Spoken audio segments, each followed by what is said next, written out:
Queridos, com grande alegria que nós estamos mais uma vez juntos para meditarmos na Palavra do Senhor. Nós estamos vivendo um tempo onde o coronavírus tem aí afastado os irmãos de se reunir como igreja nos templos, mas nós estamos aqui hoje para ministrar a Palavra para você que está aí no seu lar, para você que está na sua casa, para você que está aí conectado conosco através do canal Progresso Cristão. Nós vamos meditar na Palavra do Senhor e vamos hoje analisar 3 aspectos da salvação. E esses 3 aspectos envolvem, em primeiro lugar, a salvação do mundo. Em segundo lugar, a salvação do deserto. Teremos que passar pelo deserto, porque é no deserto que Deus vai tratar com a nossa alma. E depois, o último estágio da nossa salvação é a nossa entrada na plenitude de Cristo, é a nossa entrada em Canaã. Vamos abrir nossas Bíblias, o profeta Isaías, no capítulo 43, os versículos 19 e 20, que diz assim, Isaías 43, 19 e 20.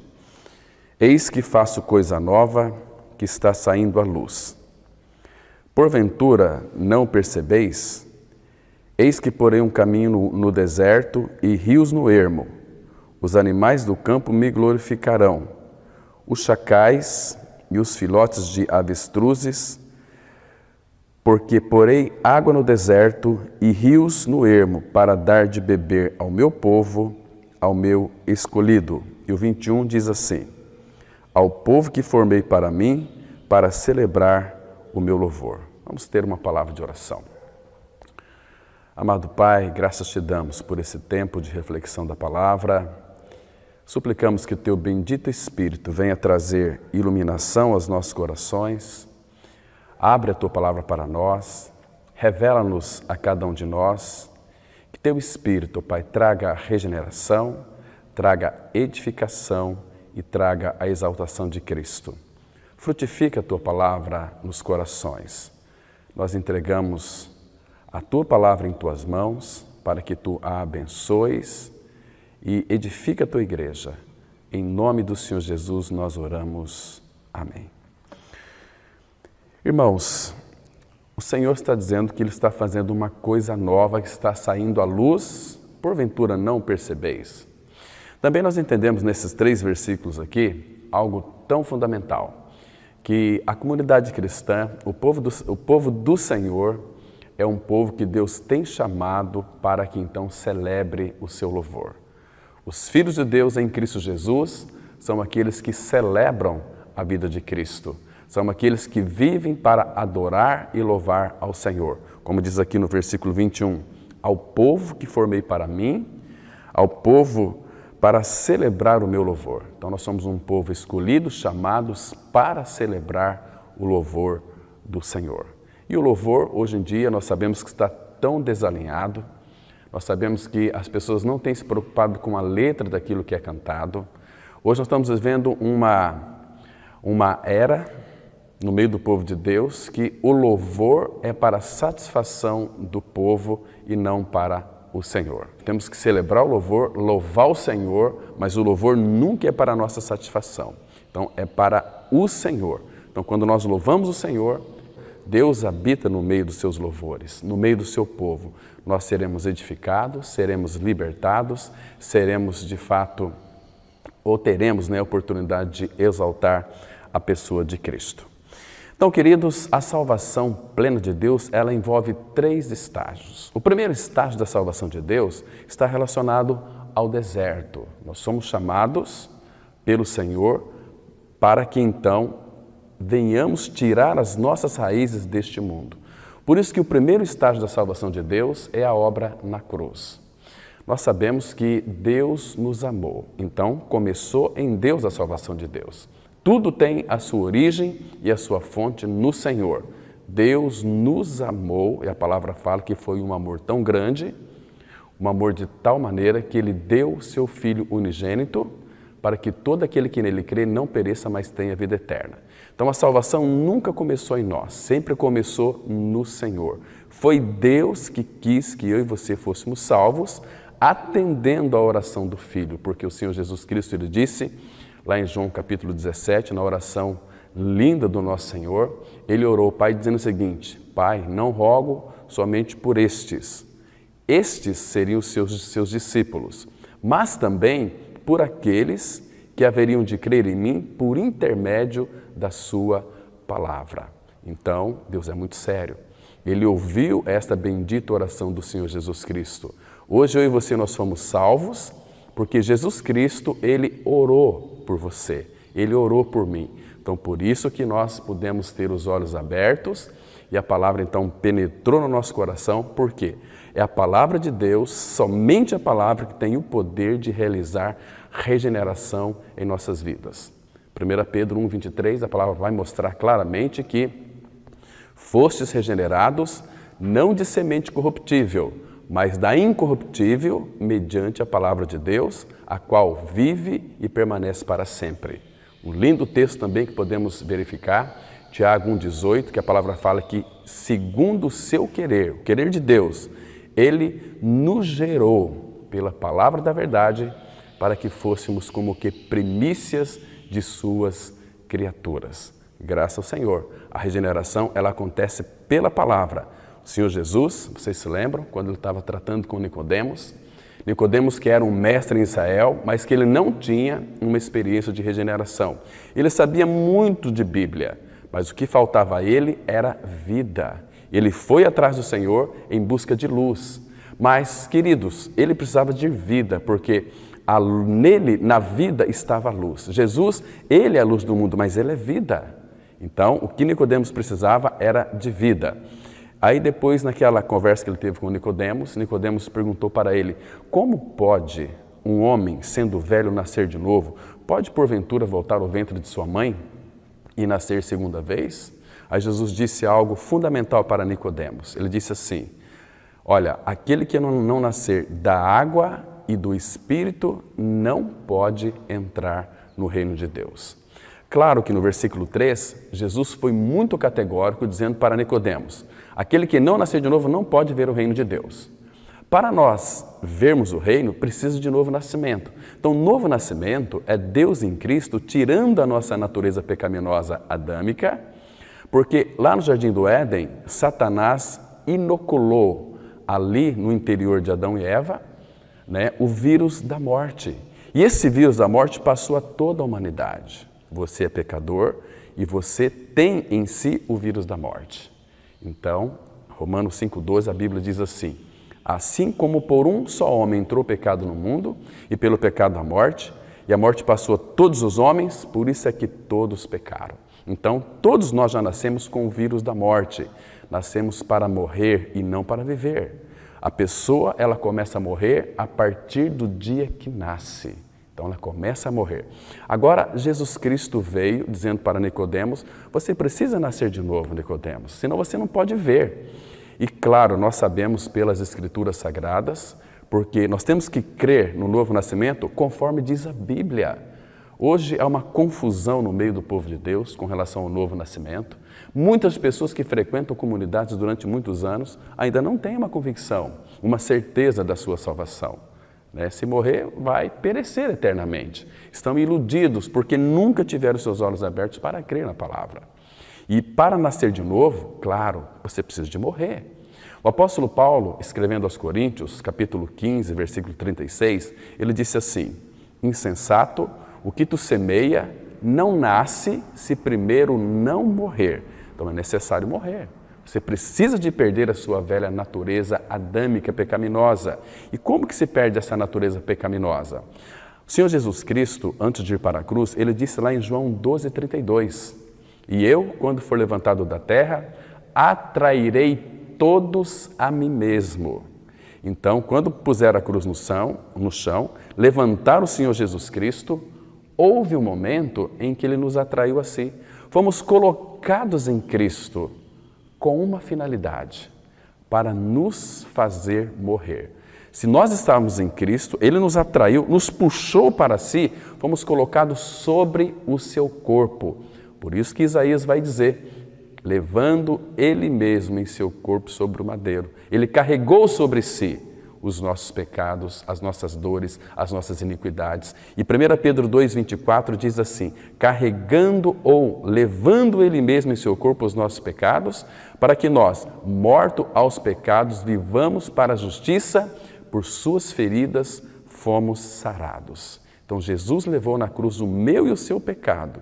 O que Deus jogou na cruz do Calvário foi o seu pecado e o meu pecado. Ele crucificou junto com Cristo o meu e o seu pecado. Ele destruiu na cruz o meu e o seu pecado. Ele tirou este pecado de nós. Porque Jesus, claro, João 1,29 vai mostrar que Jesus, Ele é o Cordeiro de Deus que tira o pecado do mundo.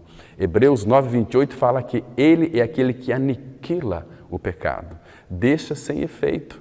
Por isso que hoje, Romanos 6,14 vai dizer que o pecado não terá domínio sobre vós. Por quê? Porque nós morremos para o pecado no corpo de Cristo, conforme a Bíblia afirma em 2 Coríntios 5,18.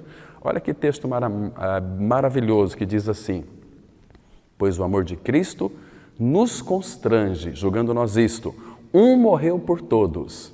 Jesus morreu por todos, mas o versículo continua, logo todos morreram. Então nós morremos com Cristo. Olha só, aqui também envolve um estágio. Nós nascemos pecadores, Cristo nos atraiu no seu corpo na cruz, Ele crucificou o meu e o seu pecado. Nós morremos para o pecado quando Cristo morreu, quando deu aquele brado lá no Calvário, está consumado.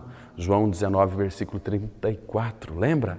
Ele morreu, nós também morremos. A obra foi feita, foi completada. Então nós morremos com Cristo. Se nós morremos com Cristo, um morto precisa ser sepultado. E a Bíblia vai nos mostrar de uma forma tão clara, tão linda, em Romanos 6,4, que fomos sepultados juntamente com Ele na morte pelo batismo. O que isso significa? Significa que quando Cristo foi sepultado, nós também fomos sepultados com Cristo, enterrados junto com Cristo. Acabou o pecado na nossa vida. Acabou definitivamente. Ali Ele estava nos tirando do mundo, meus irmãos. Ali Ele estava tirando eu e você do mundo pela raiz. Nós fomos sepultados junto com Cristo na sua morte, pelo batismo na morte. Batismo na morte significa que Ele morreu, eu também morri com Ele. Entende? Porque eu fui crucificado junto com Ele. Então Jesus ficou quantos dias ali na sepultura? 3 dias.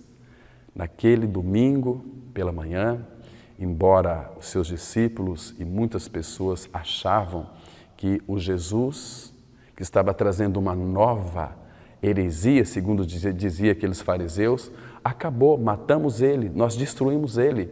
Mas na morte de Cristo era Jesus quem estava destruindo o pecado deles, é Jesus que estava destruindo o mundo na vida deles, Jesus que estava destruindo a morte, o vírus da morte com que todos eles nasceram. Vocês estão me compreendendo, irmãos? A obra na cruz, ela é tremenda, ela é eficiente, ela é eficaz, é uma obra tão maravilhosa que arrancou o pecado de nós. Irmãos, que obra que é esta? O nosso pecado foi tirado e Ele nos tornou livre, mas não ficou na sepultura, não ficou na morte. A morte não tem a última palavra na vida de um filho de Deus, porque vocês se lembram, naquele primeiro dia da semana, naquele domingo, nas primeiras horas, Deus, o Pai, com todo o seu poder, trouxe o seu Filho, o Senhor Jesus Cristo, dentre os mortos. Amados, mas se nós morremos com Cristo, fomos sepultados com Cristo, o que a Bíblia diz que houve conosco também ao terceiro dia? Efésios 2, versículo 6, a palavra diz assim: e juntamente com Ele nos ressuscitou e nos fez assentar nos lugares celestiais em Cristo Jesus. Deus o ressuscitou Cristo.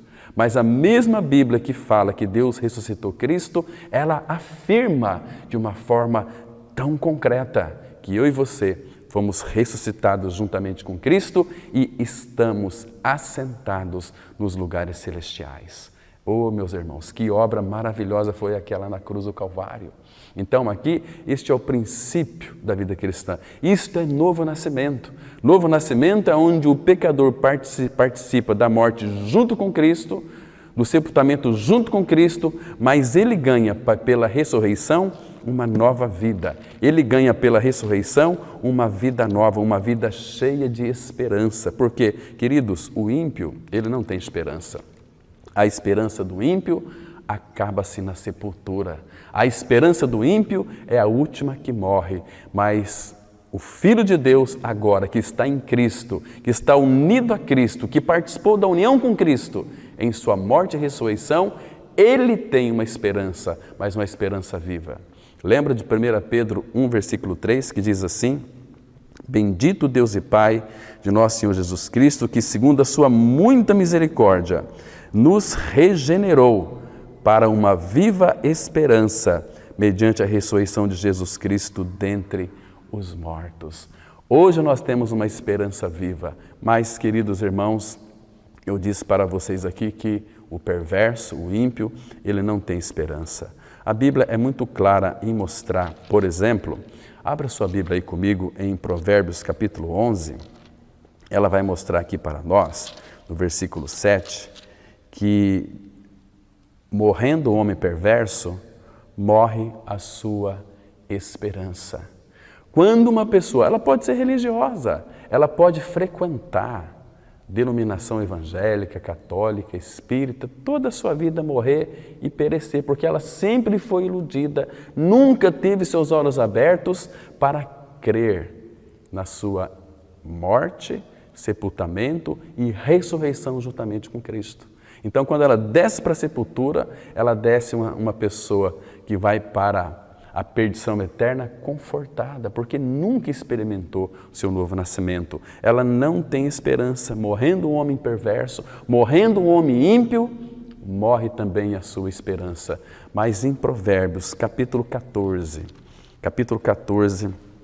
aqui uma coisa muito interessante que vai mostrar para nós que uma vez 14, versículo 32, a palavra fala que, olha que interessante, Provérbios 14, 32, que pela tua malícia é derribado o perverso, mas o justo, ainda morrendo, tem esperança, porque ele tem Cristo. Cristo é uma esperança viva. Colossenses 1, 27, a palavra diz assim: Cristo em vós, a esperança da glória. Em significa dentro de. Cristo dentro de mim, Cristo dentro de você é a esperança da glória. É uma esperança viva, é uma esperança concreta, porque é a palavra de Deus quem está dizendo. Então nós podemos ter esperança, porque Cristo é a nossa esperança. Ele disse que uma vez que cremos na sua morte e ressurreição, em união com Ele, nós jamais perderíamos a nossa salvação. Há muitos que estão pregando aí, dizendo que o Filho de Deus pode perder a sua salvação. Não perde, meus irmãos. Jesus ele foi muito categórico em afirmar isto. Em João capítulo 10, versículo 28, a palavra mostra de uma forma tão clara que todo aquele que creu no Senhor, que morreu com Cristo, ressuscitou com Cristo, é um filho de Deus, é um filho salvo e salvo para sempre, porque Jesus nos deu para mim e para você a vida eterna. Ele disse assim, em João 10, versículo 28, escute com bastante cuidado.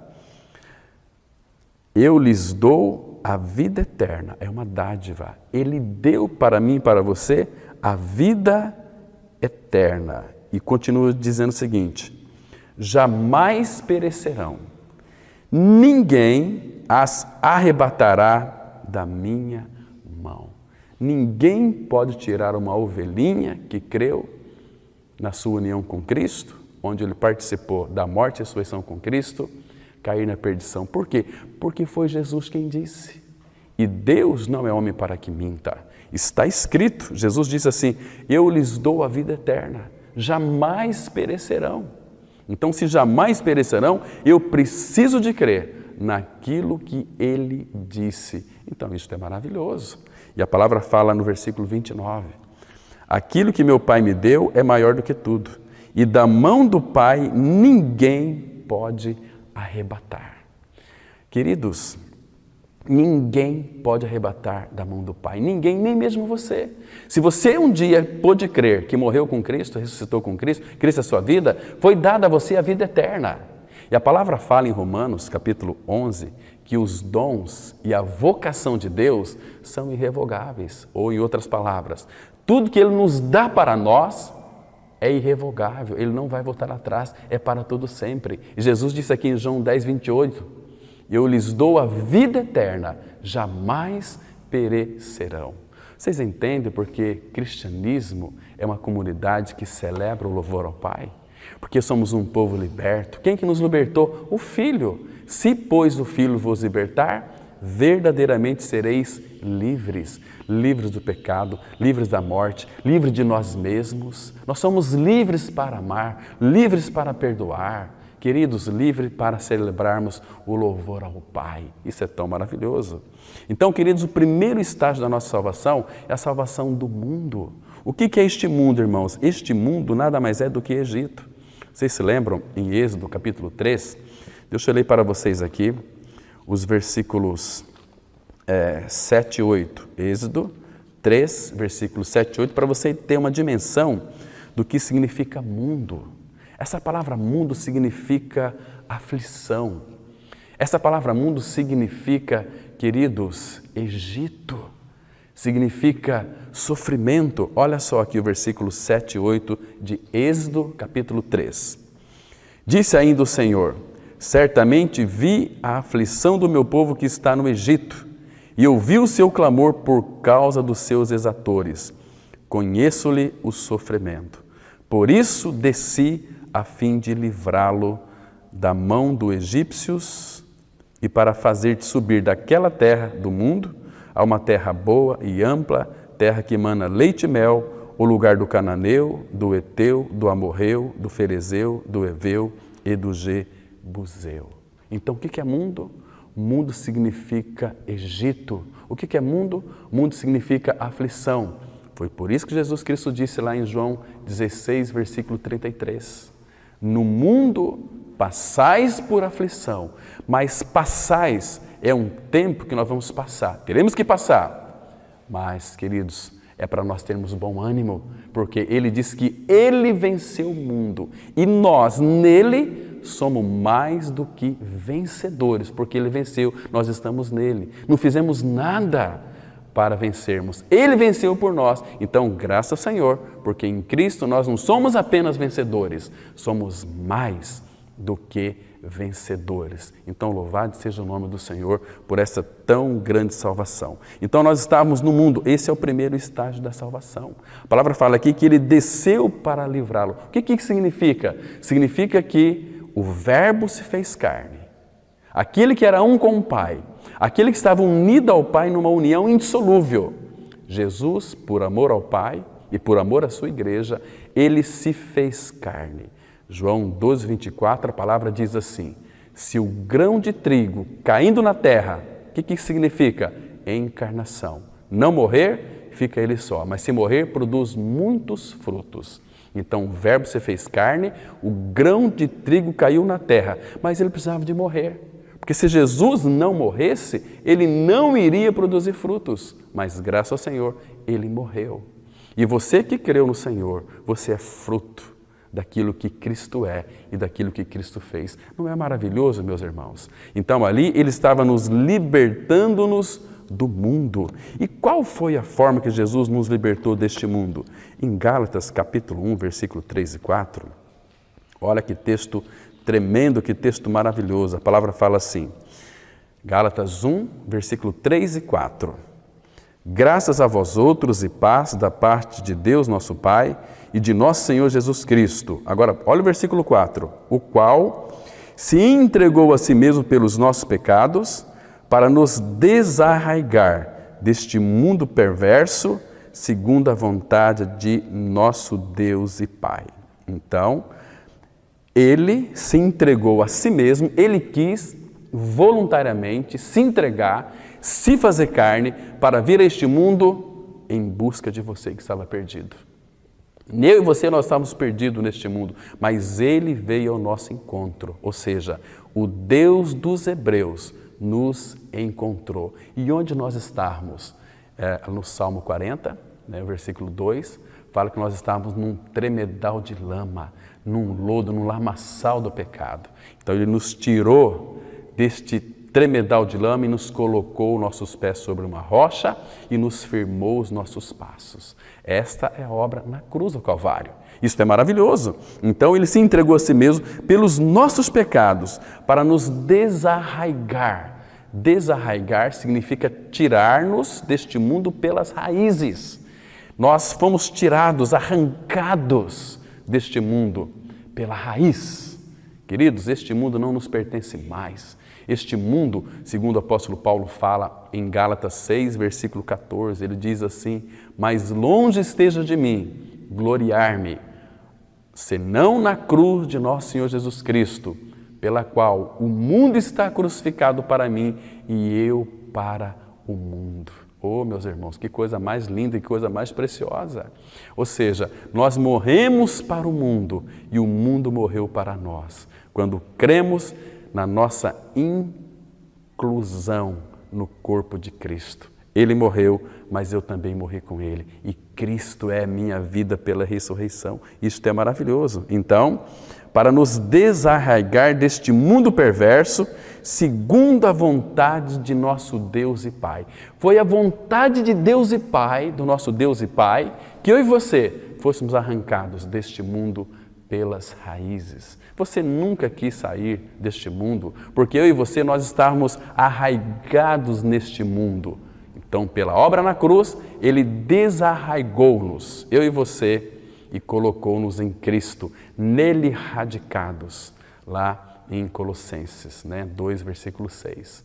Nós recebemos isso pela fé e Deus nos colocou em Cristo, colocou as nossas raízes em Cristo Jesus. Ou em outras palavras, fomos enxertados na oliveira verdadeira. Eu e você, nós éramos um zambujeiro bravo. Nós não produzíamos fruto bom, mas em Cristo Jesus, agora enxertados nele, então toda a seiva daquela oliveira verdadeira, que é muito boa, vem para nós. E nós podemos produzir frutos. E que frutos são esses?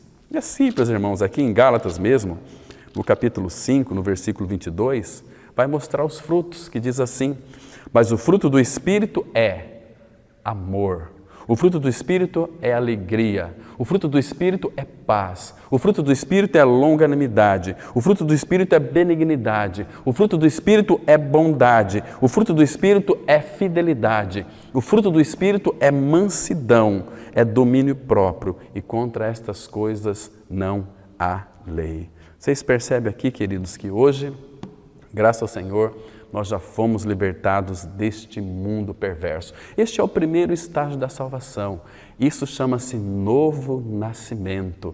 Deus nos tirou deste mundo e nos separou para Ele. Hoje nós somos, conforme diz o apóstolo Pedro, em 1 Pedro capítulo 2, versículo 9, é muito interessante nós olharmos para esse versículo, porque ele enche o nosso coração de alegria, que diz assim: vós, porém, sois raça eleita, sacerdócio real, nação santa, povo de propriedade exclusiva de Deus, a fim de proclamardes as virtudes daquele que vos chamou das trevas para a sua maravilhosa luz. Olha só, irmãos, hoje nós somos uma raça eleita, somos sacerdócio real, nós somos uma nação santa. Deus nos tirou deste mundo e fez de mim, de você, uma nação santa, um povo especial, separado para Ele. Hoje nós não somos evangélicos, hoje nós somos santos, filhos de Deus em Cristo, conforme diz lá 2 Coríntios 5, versículo 17. E assim, se alguém está em Cristo, nova criatura é. As coisas velhas já passaram e eis que tudo se fez novo. Oh, irmão, que coisa mais linda! Nós somos filhos, somos santos, somos novas criaturas, somos um povo de propriedade exclusiva de Deus para proclamardes as virtudes daquele que nos chamou das trevas para a sua maravilhosa luz. Você entende porque nós somos um povo que celebra a vida de Cristo? Um povo que canta louvores? Meus queridos irmãos, muito bem, mas existe um outro estágio da salvação que eu quero considerar com todos vocês aqui. Quando nós nascemos de novo, Deus nos matricula, né, na escola do deserto. Por quê? Porque na escola do deserto, Ele quer agora salvar a nossa alma. Deixa eu colocar para vocês uma coisa muito interessante. A obra na cruz é uma obra que Deus em Cristo realizou sozinho. Isaías vai nos mostrar que aquele lagar, o Senhor Jesus, Ele pisou sozinho. A obra da cruz Ele fez sozinho, não precisou do nosso desempenho. Ele nos atraiu, nos crucificou, nos levou à morte, nos ressuscitou juntamente com Ele. Cristo é a nossa vida, somos filhos de Deus, nascemos de novo, mas agora Ele quer tratar com a sua alma e com a minha alma. Então, para isso, Ele vai nos levar para o deserto, porque no deserto nós temos o falar de Deus. No deserto são as circunstâncias que Ele vai criar para tratar com a nossa alma, para conquistar a nossa alma, para salvar a nossa alma, para fazer de mim e de você um homem e uma mulher maduros em Cristo Jesus. Um homem e mulher que tenha a vida de Cristo formado no seu interior. Isso é tão maravilhoso. Então Ele vai usar o deserto. É o segundo estágio da salvação. Então não confunda a obra na cruz, né, com o caminho da cruz. Jesus disse muito claramente lá em Lucas 9:23, para quem é filho, se alguém quer vir após mim, a si mesmo se negue, dia a dia tome a sua cruz e siga-me. Agora somos introduzidos, uma vez que nascemos de novo, no caminho da cruz. O caminho da cruz é um caminho bastante doloroso para as nossas vidas, onde nós temos que responder aquilo que Ele vai depositar na nossa vida. Vocês estão me compreendendo, irmãos? A nossa alma precisa ser liberta, a nossa alma precisa ser salva. Muitos não têm esta visão, né? Eles se alegram muito com a obra na cruz. Temos que se alegrar e agradecer o Pai. Temos uma eternidade inteira para louvar e agradecer o Pai pela obra na cruz, mas agora Ele quer nos conquistar pelo caminho da cruz, salvando a nossa alma. Então, o deserto, muito claramente diz as Escrituras, que é o estágio da salvação da nossa alma. O novo nascimento é o início da vida cristã, é o primeiro estágio. Então agora somos introduzidos para o deserto, para que Ele então possa salvar as nossas almas. Isso Ele vai fazer de uma forma tão clara. Deus vai fazer, Deus vai salvar a nossa alma, Ele quer conquistar a sua alma, para que a sua alma esteja subjugada à vontade dEle. Ou seja, tudo aquilo que Ele deseja fazer na sua vida, tudo aquilo que Ele vai fazer, Ele precisa de uma resposta, porque Ele não vai forçar. E Deus não tem pressa, irmãos. Ele vai trabalhando, Ele vai mostrando quem nós somos, vocês estão me compreendendo? Ele vai conquistar a nossa alma, por isso Ele vai usar, né, o deserto. Ele quer que saibamos, que você saiba quem você é. Você não sabe quem que você é, muito menos eu. Então, por isso que Ele vai usar na minha e na sua vida uma coisa chamada deserto. Por quê? Ele sabe o que tem no nosso coração, na nossa alma, que precisa ser despojada. E o método que Deus vai usar para isso é o deserto. Porque Ele quer que nós saibamos o que está dentro do nosso coração. Então, Deus sabe o que tem dentro do nosso coração, são coisas podres, são coisas estragadas, que nós estamos tão acostumados com elas, tão apegados com ela, que Ele quer remover isso de nós. Ele quer tirar isso de nós. Vocês estão me compreendendo, meus queridos irmãos? Para isso Ele vai usar o deserto. Você se lembra quando Adão pecou? Adão, então, ele fugiu, fez uma tanga lá de folhas e saiu da presença do Senhor. E se escondeu entre as árvores. Mas Deus não desistiu de Adão. Como Ele também não desiste de você e nem de mim, Ele veio atrás de Adão e disse: Adão, onde estás? Você acha que aquele que é o soberano Senhor, aquele que é onipresente, onisciente, onipotente, não sabia onde que Adão estava? Claro que Deus sabia. Mas quem não sabia onde estava era Adão.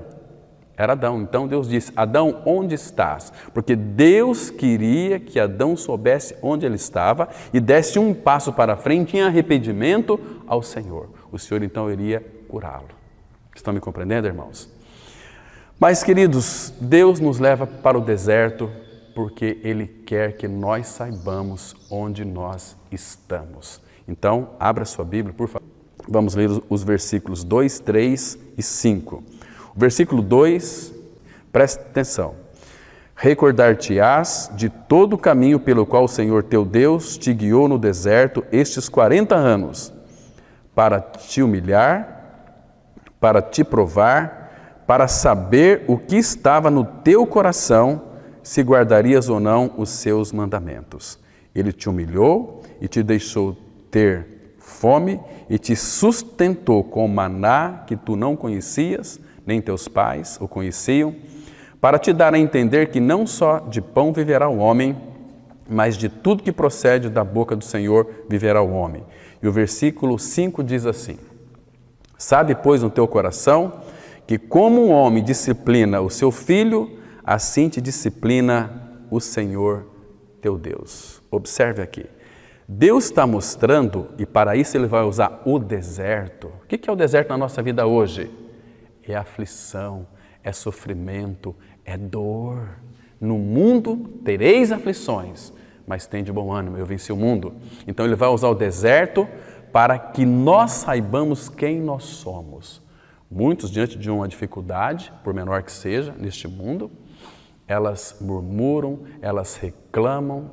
Queridos, Deus vai usar o deserto para salvar a nossa alma, para nos levar a um estágio de maturidade espiritual, para que nós possamos, junto com o apóstolo Paulo, dizer: em tudo dai graças, porque esta é a vontade de Deus em Cristo Jesus, dar graças a Deus por todas as coisas. Então, ele está dizendo aqui, ele vai para a gente no deserto recordar de todo o caminho pelo qual o Senhor teu Deus te guiou no deserto esses 40 anos, para te humilhar, para te provar, para saber o que está no teu coração.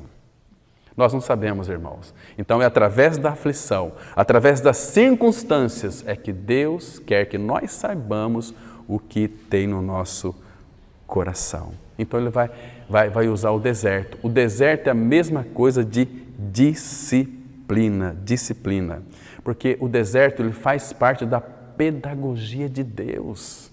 Deus nos ensina muito no deserto, irmãos. Deserto é uma escola que só aprova aqueles que provam seus rigores. As dificuldades, elas servem para selecionar os verdadeiros filhos de Deus. Por isso que Pedro ele disse assim na sua primeira carta, 4, versículo 18. Amados, não estranheis o fogo ardente que surge no meio de vós, destinado a provar-vos. Pelo contrário, alegrai-vos na medida em que sois coparticipantes dos sofrimentos de Cristo. Está vendo aqui? Vida cristã não é um mar de rosas. Vida cristã é uma vida que é impossível de vivê-la, mas graças ao Senhor, só conheci uma pessoa que viveu a vida cristã, o próprio Cristo. Agora, Ele veio habitar dentro de nós. Então, Paulo pôde dizer: já estou crucificado com Cristo. Logo, já não sou eu quem vive, mas Cristo vive em mim. Não mais eu. O eu é o ego, é a alma, é o nosso egocentrismo. Então, Ele tem que ficar na cruz. O apóstolo Paulo, escrevendo aos Gálatas, capítulo 5, versículo 24, ele disse assim: mas os que são de Cristo crucificaram a carne com suas paixões e concupiscência.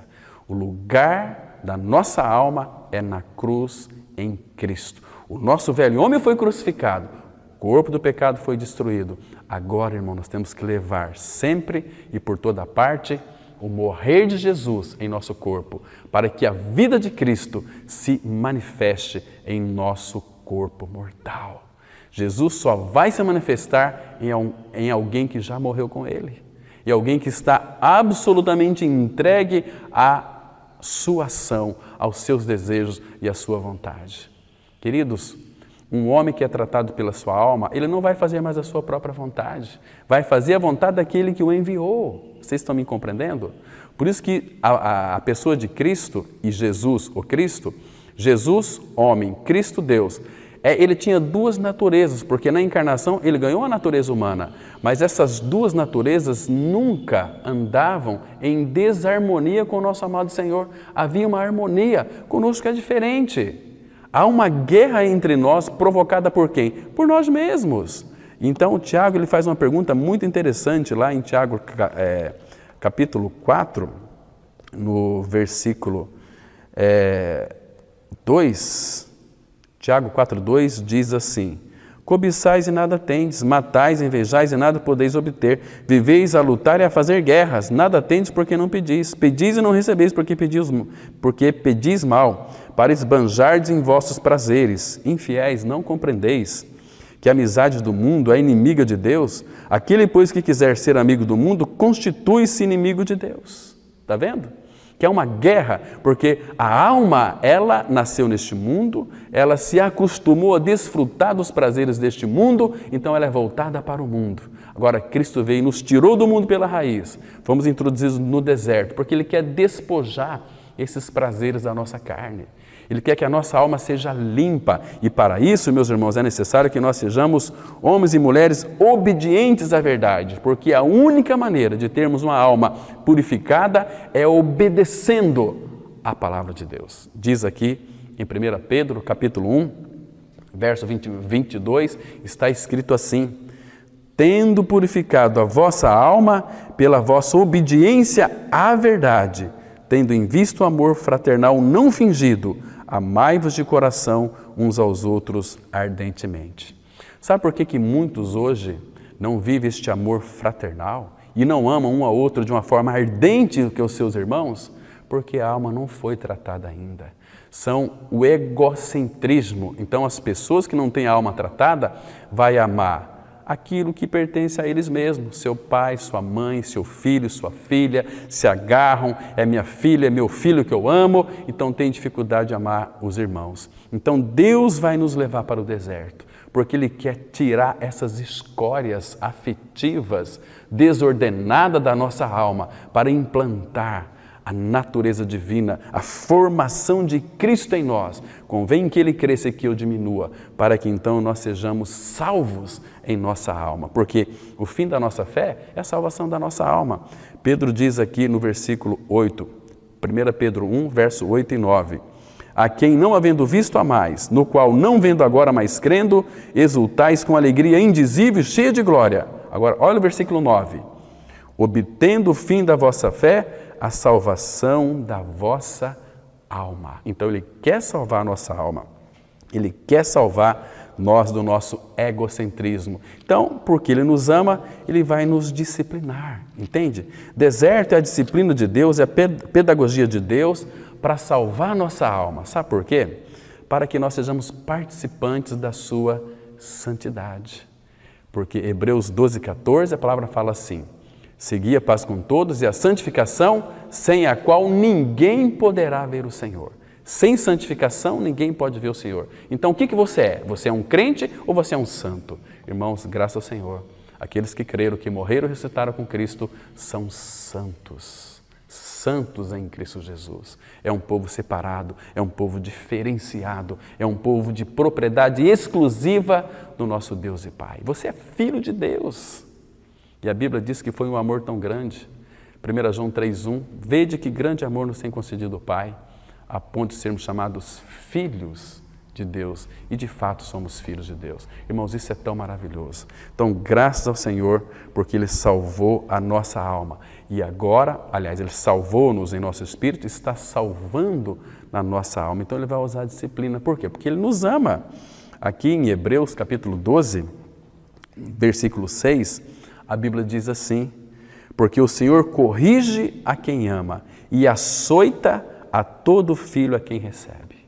Graças ao Senhor, porque Ele nos ama, Ele vai nos corrigir, nos disciplinar e vai muitas vezes nos açoitar. E os açoites do Senhor produzem em nossas vidas dores. São aquelas situações, que nós passamos muitas vezes em tempos de deserto. Parece que nada está dando certo. É quando você pensa assim: puxa vida, desde quando eu criei no Senhor, a minha vida, ao invés de melhorar, piorou. Mas é exatamente isso. Ele quer libertar você de você mesmo, para que você depende exclusivamente da ação de Deus na sua vida, para que você dependa exclusivamente de todo o suprimento que vem do Senhor, para que você confie tão somente no Senhor, na expressão do Salmo 125, versículo 1. Os que confiam no Senhor são como os montes de Sião, que não se abalam, mas permanecem para sempre. Não tem como sermos abalados quando Cristo é a nossa vida, quando Ele ocupa todos os compartimentos da nossa alma.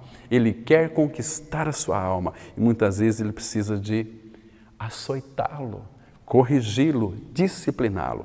E o versículo 7 de Hebreus 12 diz assim: é para a disciplina que perseverais, Deus vos trata como filhos.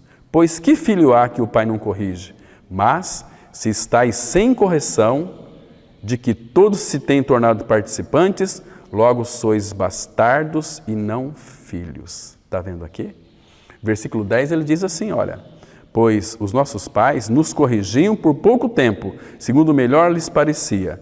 Deus, porém, nos disciplina para aproveitamento, a fim de sermos participantes da sua santidade. Olha, irmãos, que coisa mais linda. Claro que toda disciplina com efeito, no momento, não parece ser motivo de alegria, mas de tristeza, mas depois, entretanto, produz fruto pacífico aos que têm sido por ela exercitados, fruto de justiça. Entende, irmãos? O deserto, ele é fundamental na minha e na sua vida. Olha, depois que você crê no Evangelho, Deus lhe matricula nessa escola do deserto. Ele quer tirar as impurezas, as escórias da sua alma, quer fazer de você um filho maduro, um filho doce, que expressa o seu próprio Senhor. Estão me compreendendo, irmãos? Então, muitas pessoas falam assim, olha, depois que eu criei, a minha vida deu para baixo. Irmãos, mas antes de José colocar corrente de ouro no pescoço, ele teve que colocar correntes ali, né, de ferro nos pés. Também foi assim com o apóstolo Paulo. Olha só, em 2 Timóteo capítulo 4, versículos 6 e 8, olha que coisa interessante. 2 Timóteo 4, versículos 6 e 8, nós temos essa declaração. Olha que lindo. Quanto a mim, estou sendo já oferecido por libação, e o tempo da minha partida é chegado. Combati o bom combate, completei a carreira, guardei a fé. Já agora a coroa da justiça me está guardada, a qual o Senhor, reto juiz, me dará naquele dia, e não somente a mim, não somente ao apóstolo Paulo, mas também a todos quantos amam a sua vinda. Irmãos, que coisa linda, você que está me vendo nessa oportunidade, você ama a vinda de Cristo? Deixa eu colocar isso em outras palavras, fazer uma outra indagação. Você ama o Senhor Jesus Cristo? Você ama a Cristo? Você ama ao Pai? O apóstolo Paulo disse em 1 Coríntios 16, 22, se alguém não ama o Senhor, seja anátema. Essa palavra anátema significa seja amaldiçoado. Você ama a Cristo? Consulta aí o seu coração aos pés de Cristo. Você ama o Senhor Jesus Cristo? Se você não ama, você é um maldito, você é um traidor de Cristo. Queridos, Ele nos amou, precisamos de amá-lo. Olha, eu fico pasmado, hoje em dia, ao ouvir as pessoas, falarem sobre Canaã sem primeiro terem passado pelo deserto. Querem Canaã, mas entre Canaã, entre o deserto e Canaã, existe ali, queridos, o Rio Jordão, que significa morte. Todo genuíno filho de Deus tem que passar pelo deserto. Abraão passou, Moisés passou, José passou, Elias e tantos outros passaram, porque é no deserto que nós teremos o falar de Deus mais claro. João Batista, ele pregou no deserto. Quando Deus quis falar com Gomer, levou ela para o deserto para falar ao coração dela. Então, para que o deserto é importante na nossa vida? Para nos desintoxicar das raízes deste mundo, para nos desintoxicar de tudo aquilo que faz parte ou que fazia parte deste mundo. Irmãos, graças ao Senhor, nós temos hoje a vida de Cristo. Por isso que o deserto é para também sermos desintoxicados dos nossos ídolos que levantamos em nosso coração. Então, a finalidade do deserto é para que experimentemos mais de Cristo, tipificado pelo maná, tipificado pela rocha que fluía água viva. É em Cristo Jesus que nós somos supridos. Irmãos, e outro estágio da nossa salvação é que Ele nos leva para uma coisa chamada Canaã. Canaã é a plenitude de Cristo. Então temos que passar pelo deserto para então adentrarmos Canaã. Canaã é uma figura de Cristo. Em Cristo nós temos as riquezas insondáveis. Em Cristo nós temos todo o suprimento. Colossenses 3,11 fala que Cristo é tudo em todos. Quando nós adentramos uma vida de maturidade espiritual, é estar totalmente cheios, completos da pessoa de Cristo Jesus. Eu vou ler para vocês o último texto, aqui em Efésios capítulo 4, a partir do versículo 12, que diz assim: com vista ao aperfeiçoamento dos santos, para o desempenho do seu serviço, para a edificação do corpo de Cristo, até que todos cheguemos à unidade da fé e do pleno conhecimento do Filho de Deus, à perfeita varonilidade, à medida da estatura da plenitude de Cristo, para que não mais sejamos como meninos, agitados de um lado para o outro e levados ao redor por todo o vento de doutrina, pela artimanha dos homens, pela astúcia com que induzem ao erro. Mas, seguindo a verdade em amor, cresçamos em tudo, naquele que é a cabeça, Cristo, de quem todo o corpo, bem ajustado e consolidado, pelo auxílio de toda a junta, segundo a justa cooperação de cada parte, efetua o seu próprio aumento para a edificação de si mesmo em amor. Queridos, Deus o Pai, Ele quer nos levar para Canaã, para a plenitude de Cristo, para a nossa perfeição em Cristo Jesus. Nunca seremos perfeitos neste mundo, mas nós estamos no caminho da perfeição. O que é perfeição? É uma vida totalmente repleta, completa de Cristo, porque nele nós estamos perfeitos, porque Cristo é a nossa vida, Ele é o varão perfeito, então Ele pode nos amadurecer. A minha vida não é perfeita, a sua vida não é perfeita, mas as nossas vidas estão nas mãos daquele que é perfeito, e aquele que é perfeito vai nos aperfeiçoando dia a dia. Canaã, lugar de refrigério, lugar de alegria, lugar de satisfação. Amém? Então vamos ter uma palavra de oração. Obrigado, Pai Santo, pelo tempo que passamos aqui meditando na Tua Palavra. Que Teu Espírito Santo, Pai, faça com que essa palavra frutifique nos corações. Aviva-nos, Senhor, aviva a Tua obra em nossas vidas. Nos leva, Pai, cada dia mais a crer naquilo que Cristo é, naquilo que Cristo fez. E por amor do nome de Teu amado Filho, Pai, forma esta bendita pessoa em nós, para que Ele cresça e nós diminuamos. Abençoa aqueles que nos ouviram nesta oportunidade, abençoa suas vidas, suas famílias, as suas atividades seculares, seus filhos, guarda-os em Teu nome, Pai. Estamos vendo um tempo muito difícil e varra da nossa nação brasileira esse vírus que tem atormentado e conturbado muitas mentes. Confiamos em Ti, Pai, que Tu és poderoso para fazer infinitamente mais, além de tudo quanto pedimos ou pensamos, conforme o Seu poder que opera em nós. Em nome de Cristo nós oramos. Amém.